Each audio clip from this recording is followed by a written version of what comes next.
Stars implode, planets grow cold. Catastrophe is the metabolism of the universe. I can fight monsters, I can't fight physics.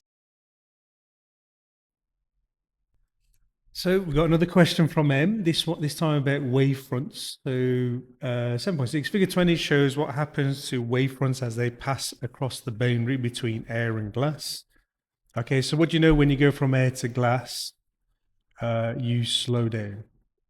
Okay, and the key thing to remember, well, what is the only formula you've got here is V equals F lambda. And here, during reflection, refraction, and also diffraction, frequency remains constant. Okay, so if the frequency is constant, that means V is proportional to lambda.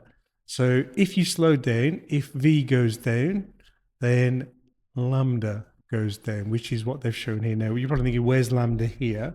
The distance between the wavefronts is lambda. Okay, so as you can see, the distance between the wavefronts here is smaller. Okay, now if you're trying to visualize what this looks like, think of water waves. Okay, I know we're talking about light waves, even if we can even talk about sound waves, but think of a water wave, and then think of, if I was to try and draw it 3D. Okay, so there's my 3D water waves. The top parts here are the wavefronts. So clearly the distance between them is lambda. So if you're looking from a bird's eye view, you see these wavefronts here. Right, so explain in terms of wavefronts why refraction happens at the boundary. So look what happens at this boundary here. This edge, the bottom edge of the wave, so the bottom edge of wavefronts slows down first. Okay, but the top edge is still moving at the same speed. So what is that going to cause? That's going to cause the top end to turn, okay, while this one is slowing down, hence the change in direction. So you've just got to put words to that effect. I've pretty much put it here. So the top edge of wavefront continues at normal speed. And then the bottom edge slows down, and this causes a change in direction. And a change in direction is your definition of refraction. Okay, so now that they've asked that, they could probably ask, well, what happens if you speed up? If you speed up, clearly the wavelength is going to increase. So if I was to, let me give you an example. So let's say you've got air. So let's do it the other way. So let's say you got glass and you've got air. So now you're going from glass. So here's your normal.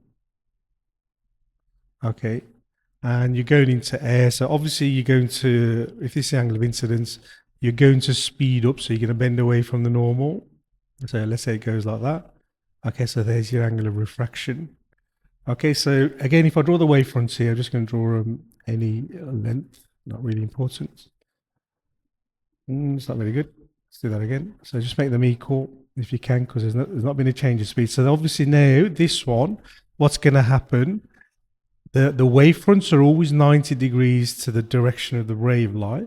So this is now going to be, if I can draw it, it's going to look like that. Okay, so notice the gap between them.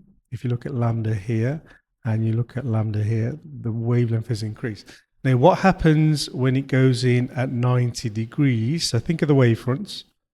Oh, happy with that. So if you've got glass to air, or air to glass, it doesn't really matter in this case. Well, let's do air to glass. So let's say you go in this way, ignore that arrow at the top. So again, the wavefronts are 90 degrees.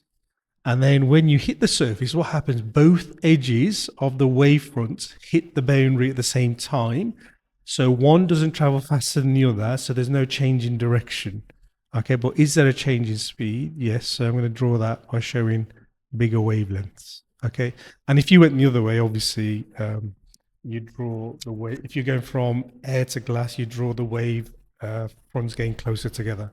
Okay, so hopefully that helps you understand wavefronts a bit more clearly.